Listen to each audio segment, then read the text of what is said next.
Que bom que você está aqui. Eu sou o Monge Sati. E este aqui é o Agora Eu Ilumino. Um encontro que a gente vai ter semanalmente com colóquios da consciência para a gente conversar de coisas da metafísica, da espiritualidade, das religiões, da filosofia, de tudo aquilo que é humano. A gente vai falar sobre filmes, livros e aquelas coisas que vão levando a gente na nossa caminhada, mas também na nossa escalada em busca de um nível mais elevado de expansão da consciência.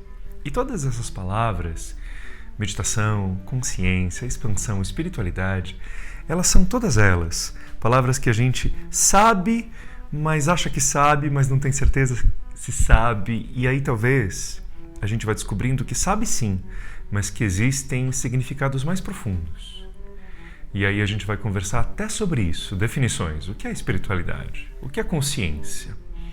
Não porque eu tenha a resposta final, eu não tenho nada disso. Mas a gente vai conversar sobre esse refinamento das etapas, das camadas, que vão levando a gente a encontrar cada vez mais algo potente e verdadeiro naquilo que parecia já ser conhecido. A gente vai falar de iluminação, achando que sabe o que é, e cada vez que a gente falar, a gente vai encontrar uma camada melhor. Desde aquele, agora eu ilumino, quando a gente encontra alguma coisa super difícil na vida e a gente fala, agora ou eu enlouqueço, ou eu vou iluminar. Até a sabedoria dos mestres mais elevados e sutis, daqueles que a gente não consegue entender no início do caminho.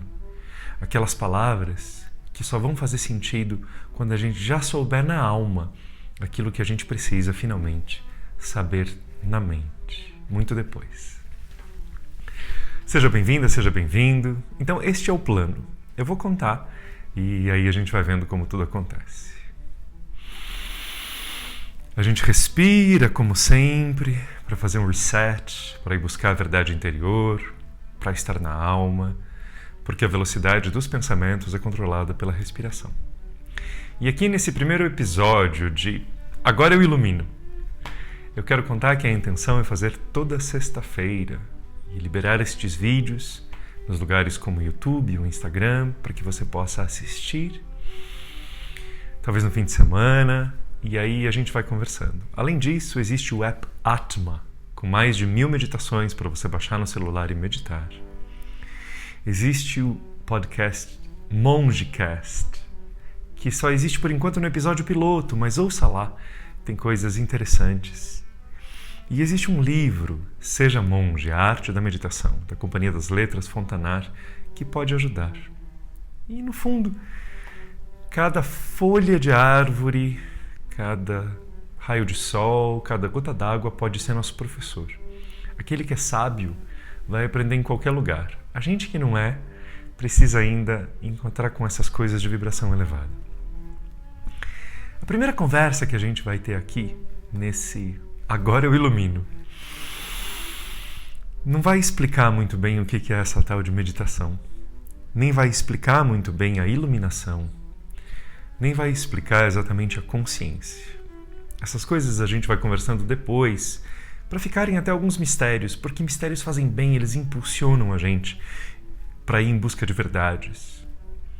Eu costumo brincar que respostas demais costumam tornar letárgica a nossa mente. Você certamente já encontrou alguém que parece que tem todas as respostas e a pessoa nem é feliz e nem é agradável. Ela fica lá parada, cercada de um monte de respostas mortas, paralisadas. A pessoa acha que sabe tudo. E cada vez mais eu percebo que as respostas são quase como pacotes de energia. Elas são dinâmicas, elas são fractais, elas vão abrindo e conforme a gente evolui, a mesma resposta revela para nós uma nova camada. A iluminação é assim. Eu achava que iluminação era como esse interruptor atrás de mim. Ilumina, apaga. Ilumina, fica. Quando eu fui fazer essa gravação hoje de manhã, eu até tentei encontrar um cenário melhor e aí eu dei risada comigo mesmo. Porque eu falei, ai, Satyanata, lá vem você com a sua mente em busca de um estado de perfeição quando o estado de perfeição já existe. Porque esse é o cenário que dá para fazer nesse cantinho de meditação onde eu habito e ensino. E sim, tem um interruptor que não é ideal, mas ele é perfeito, porque você vai poder falar que a iluminação não é essa coisa binária, isso é um interruptor. A iluminação da alma não é eletricidade, é outro tipo de energia. E tem essa escada.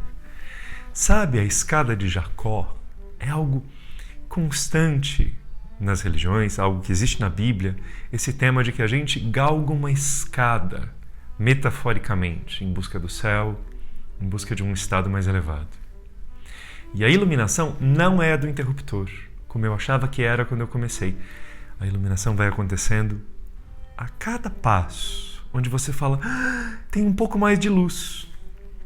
É uma iluminação, não é a iluminação, mas é uma iluminação.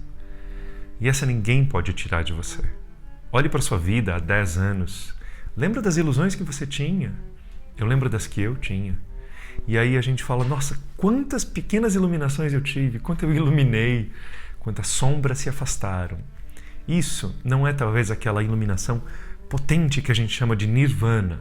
Um dia eu explico. Não é um savikalpa samadhi, não é um satori, que são palavras do Oriente que se referem a estados de iluminação irreversíveis e muito potentes. Aquele holofote que uma vez que rasgue a nossa mente, a gente tem dificuldade de voltar para a ilusão cotidiana coletiva. Mas sim, quando a gente fala agora eu ilumino, é porque você ilumina sim. Seja a iluminação que a gente sente ao finalmente se permitir um abraço, ou seja, qualquer frase que aqui for dita e entrar em você e reverberar, ecoar e transformar você. Então, agora eu ilumino, é verdade. Agora ou a gente enlouquece, ou a gente ilumina. E iluminar é sempre possível. E essa iluminação maior que a gente busca, dizem lá no Oriente que ela é inevitável. Ela só vai levar tempo. Mas todos os seres são destinados à luz. E agora que você já sabe o que é esse agora eu ilumino, que você já entendeu o cenário aqui do monge, que tem a escada, que tem o interruptor, que tem o monge, vamos conversar um pouquinho do tema de hoje. Um segundo.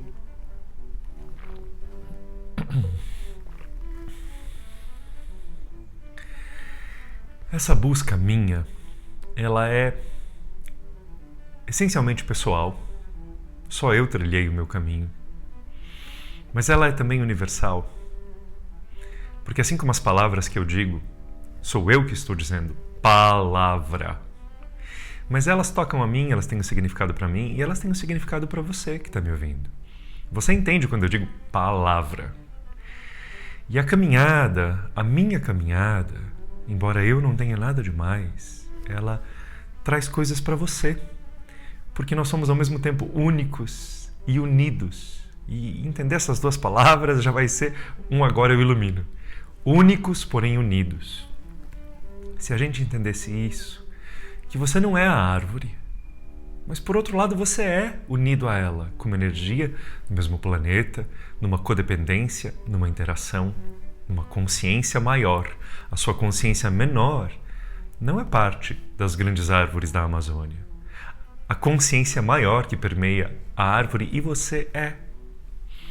Então nós somos únicos e unidos. E dentro desse aparente paradoxo, essa coisa que não faz sentido, já está ali uma iluminação pra gente.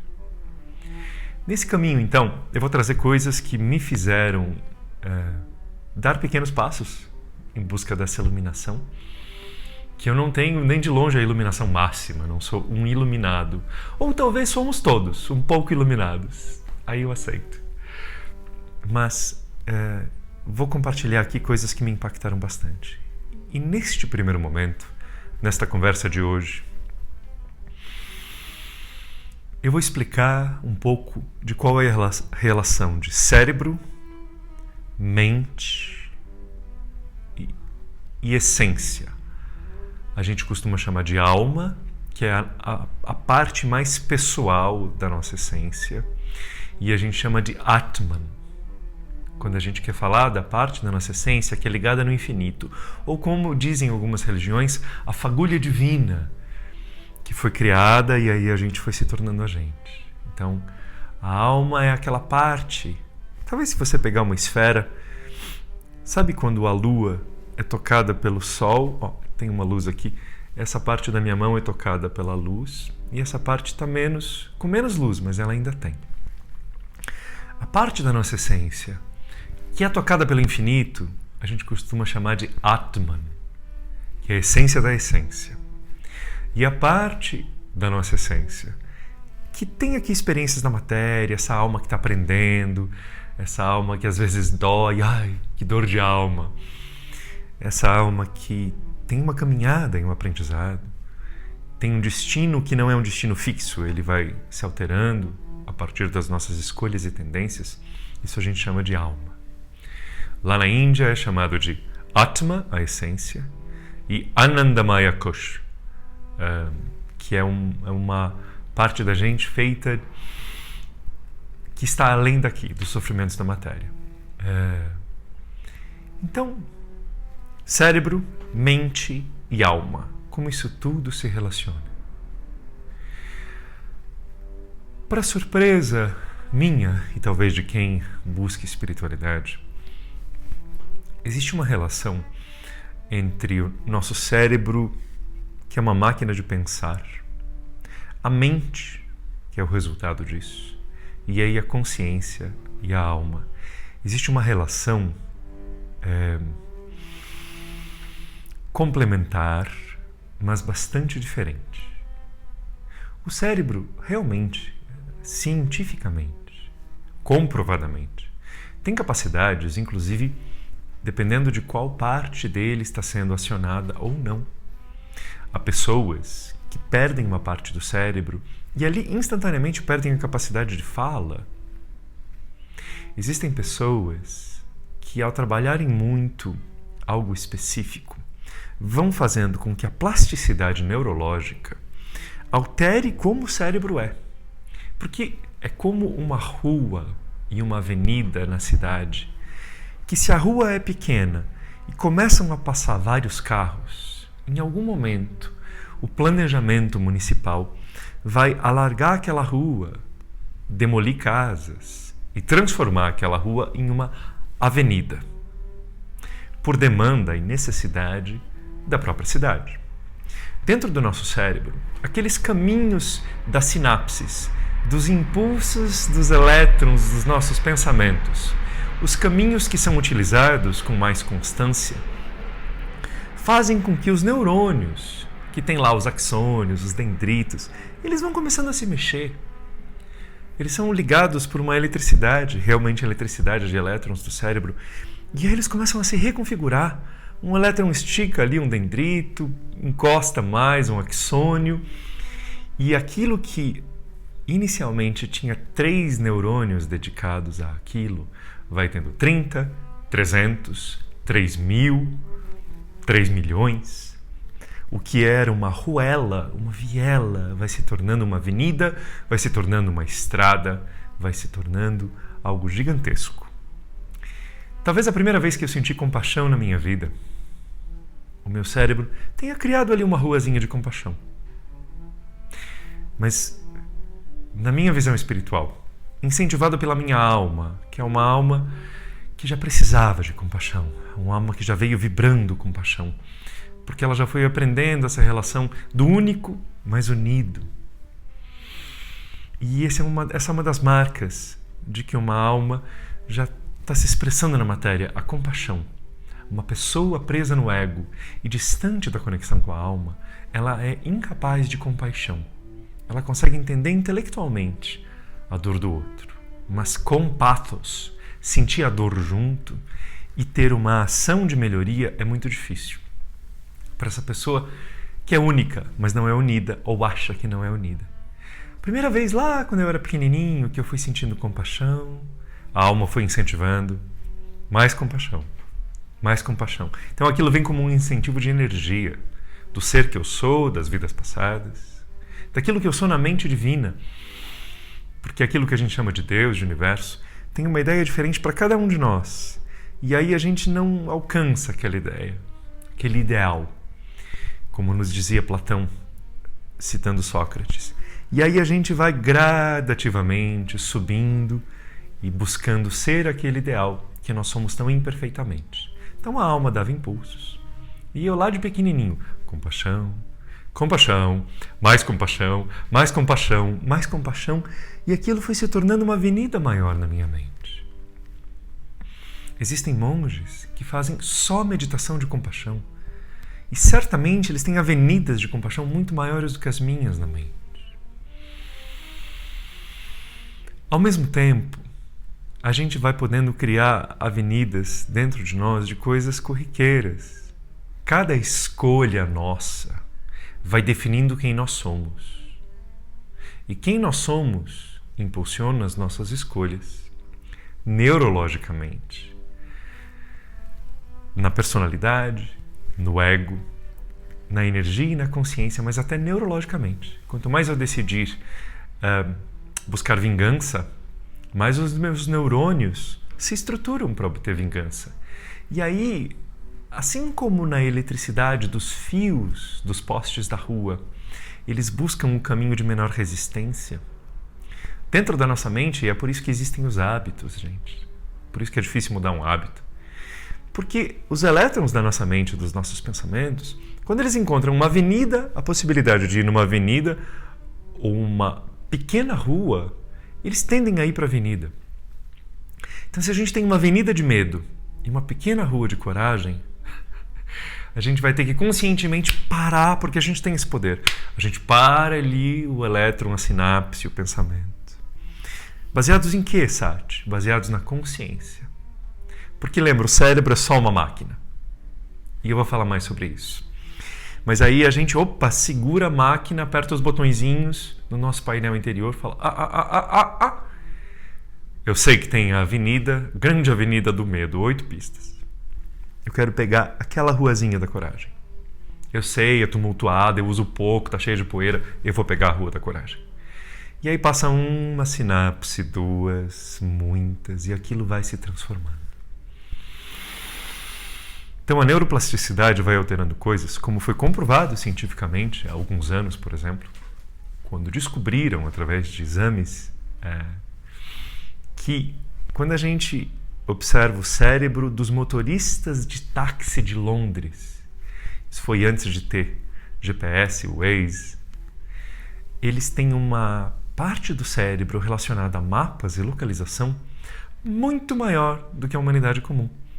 O cérebro deles mudou fisicamente. E é fácil a gente entender isso quando a gente pensa em bíceps, em músculos do corpo. Quanto mais você usa, mais forte fica. E o cérebro é assim também. Mas, se o cérebro é assim, e a mente? A mente é muito mais interessante que o cérebro. Assim como o programa que roda em um computador é mais interessante que o computador. Um computador sem o programa, sem o software, é um peso de papel. É um bloco que fica ali. É um pedaço de matéria. O software torna aquilo riquíssimo, flexível, versátil, interessante, potente, transformador e expressivo. Através do computador a gente pode expressar imagens, ideias. Você está me vendo num celular que é um computador, ou num computador, e cá estou eu falando com uma câmera, mas pensando em você, sentindo você como energia. Único, mas unido. A mente, então, que resulta desse cérebro, ela tem partes conscientes, partes inconscientes. E ela vai se reorganizando em busca de sentido, em busca de sobrevivência. Como nos conta a pirâmide de Maslow, né?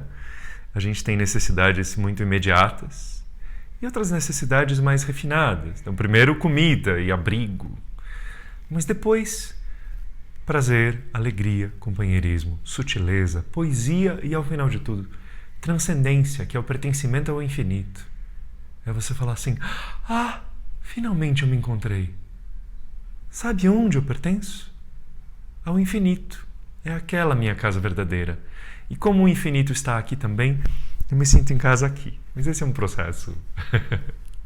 Isso é parte do que a gente está indo na nossa busca de agora eu ilumino. Um passo por vez, uma luz por vez. A mente, então, ela vai sendo um conjunto de vivências, memórias, opiniões, significados, tendências. E a mente, ligada ao cérebro, ela faz um pouco essa conexão entre a alma, que é a nossa essência, que segundo muitas pessoas, e é o que eu sinto e visualizo e experiencio, não é uma vida só. O corpo realmente, o cérebro, é como quando a gente compra um celular novo, transfere todos os dados e o celular antigo vai para reciclagem. A gente reencarna, mas a gente vai levando parte do software e certamente o usuário, que é a alma, continua. Mas o equipamento, esse equipamento aqui, dura por definição uma vida. Então, a mente, incentivada por certas partes do nosso eu interior, que é a alma, quando a pessoa já está muito focada, ela começa a ser a alma unida ao Atman, que é a nossa parte já não personalizada. Você é mais filho do infinito do que é uma pessoa aqui. E são parte do caminhar de todos os humanos. Parte da libertação chamada moksha, de você não achar que você é um ser pagando conta aqui o resto da eternidade. Mas fica tranquilo que a iluminação final e completa é inevitável. A gente chega lá, nem que seja arrastando os pés, tudo vai nos levando para isso. A Terra é uma escola na qual a gente pode repetir de ano, mas eventualmente a gente chega lá. Então, o cérebro são essas tendências físicas, reconfiguráveis lentamente. A mente é a coleção de coisas que criaram as nossas tendências, memórias, personalidades, aprendizados. Mas imagine uma bolinha de tênis. A pessoa está jogando tênis, as pessoas. Aí a bolinha de tênis cai exatamente na rede. E aí, por algo minúsculo, por flutuações quânticas, a bola cai de um lado e é ponto aqui, ou ela cai de outro e é ponto ali. São nesses microimpulsos que a alma age, segundo eu aprendi e eu vivo e vejo. São nesses pequenos ajustes que mudam completamente a nossa caminhada, os nossos pensamentos, as nossas tendências, que a alma age. Então aquela pessoa que foi espancada quando criança existe. E ela tem toda a chance de ser uma pessoa que cresça e procure vingança e propague a agressão. E sendo agredida, ela vira o agressor. Se uma alma tem força suficiente, ela pega bem aquela bolinha e fala, não, a gente vai transformar a sua dor em capacidade de perdão. É uma jornada. Então a alma vai agindo na mente e a mente vai pedindo ao cérebro, opa, através do córtex pré-frontal, que é a parte onde tem as decisões, mas a mente tem a tendência de ir para um lado e gradativamente, claro, os processos mentais do inconsciente, que a gente trata com terapeutas, com psicologia, que é tão linda, com filosofia, com arte, com abraço, com chorar no ombro do amigo, com livros, com filmes, com refletir olhando o mar. Tudo isso vai mexendo, mas a luz da alma está lá, pulsando, ensinando, trazendo, transformando. E aí aquilo que vai mexendo com a gente vai começando a fazer com que essa mente tenha que usar o equipamento do corpo, que é o cérebro físico, uma massa ali de alguns quilos de um tipo especial de carne, que é uma carne pensante. Olha que precário. E, por outro lado, ela vai sendo influenciada por energias sutis, por impulsos, por sabedorias. A gente vai recuperando sabedorias de outros séculos, de outras datas, de outros milênios. A gente vai aprendendo coisas transcendentes.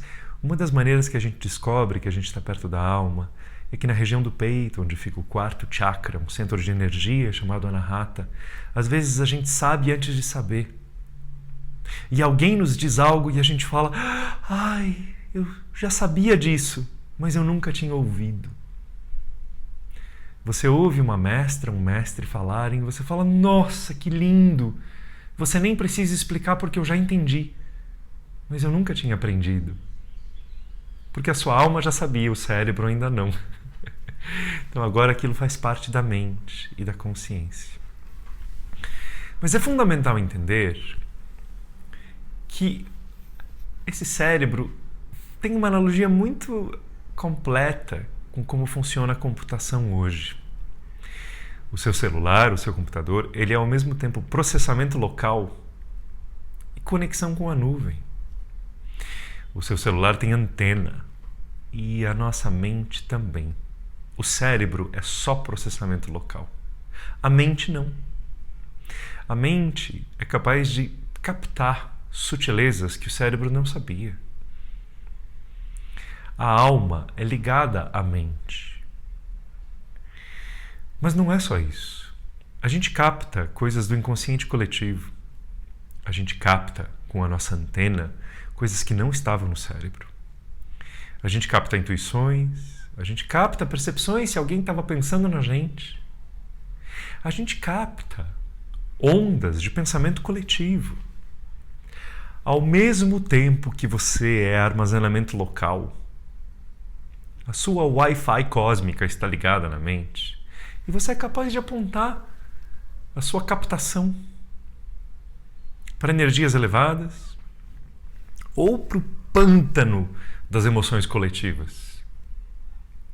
A mente não é apenas processamento local do seu cérebro, da sua história, do seu ego, das suas dores e das pequenezas que todos nós temos. A mente tem essa parte local, mas ela é também cheia de antenas.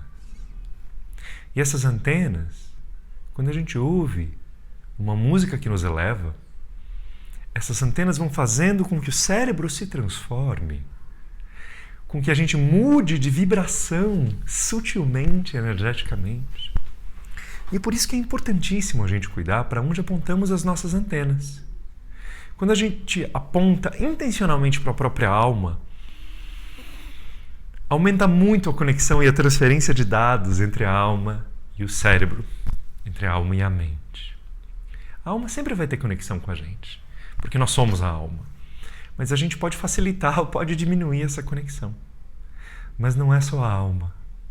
Quando você se conecta, por exemplo, andando numa cidade, com a sujeira que existe na rua, você começa a estabelecer uma conexão ali e parte da tristeza, da negligência, do descaso que ali existe, começa a entrar em você. Se, por outro lado, você olha aquela sujeira e você estabelece uma conexão com aquilo através da compaixão. São duas antenas, a gente tem várias. Olha, eu estou vendo aqui a calçada toda quebrada, mas eu me conecto com algo superior ao mesmo tempo, duas antenas. E aí eu sinto que quando eu ando na rua da cidade de São Paulo e as calçadas são todas díspares, uma não se conecta com a outra, uma é toda quebrada, a outra é cheia de grama, a outra tem lixo na rua. Isso é um sinal de como a humanidade tem dificuldade de estabelecer a clareza da própria caminhada. Os nossos caminhos são truncados. E ao termos caminhos internos truncados, a gente vai criar calçadas truncadas. Quando a gente olha para os postes cheios de fios de energia enrolados e alguns que certamente não passa mais nada, são fios antigos que ninguém tem coragem de cortar. Isso são os relacionamentos humanos. Isso são os apegos. Isso são as histórias.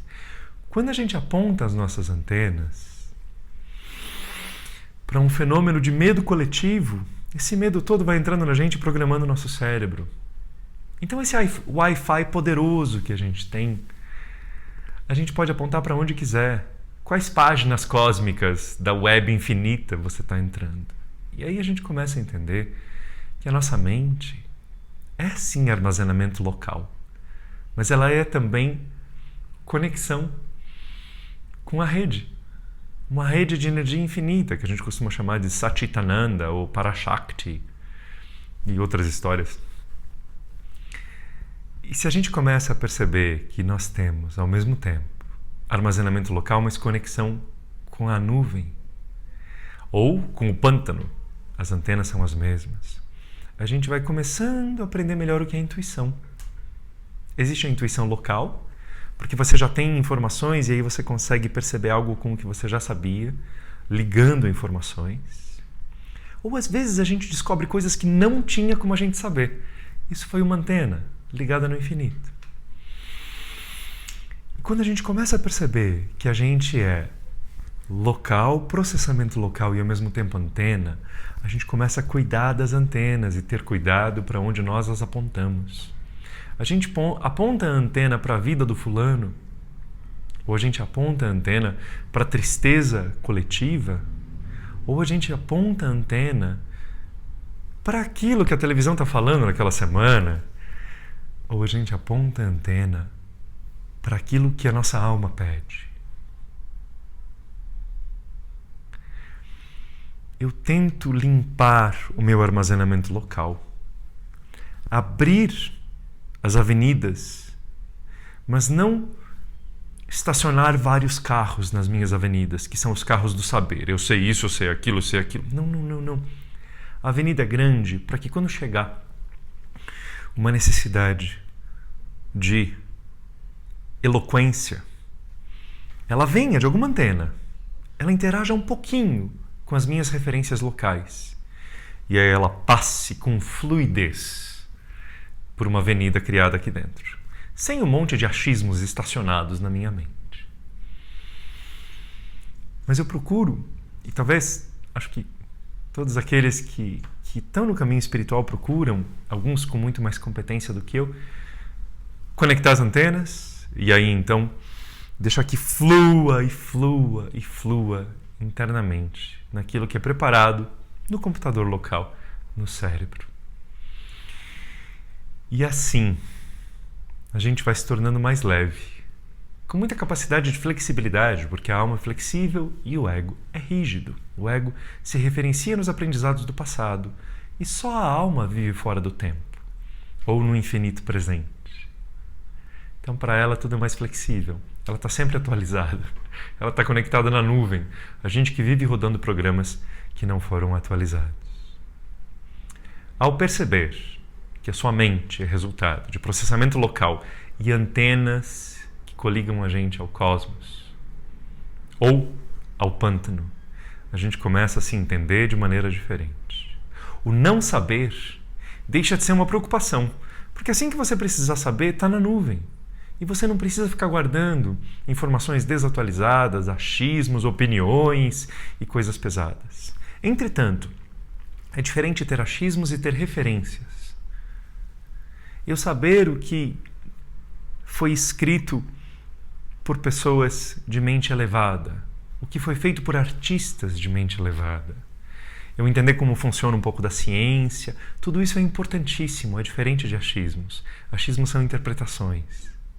Então, se eu digo para você, é como Uma Noite Estrelada de Vincent van Gogh. Você tem essa referência. E isso te enriquece, te eleva. Referências são indispensáveis nesse esculpir da própria mente. Mas referências e achismos são coisas diferentes.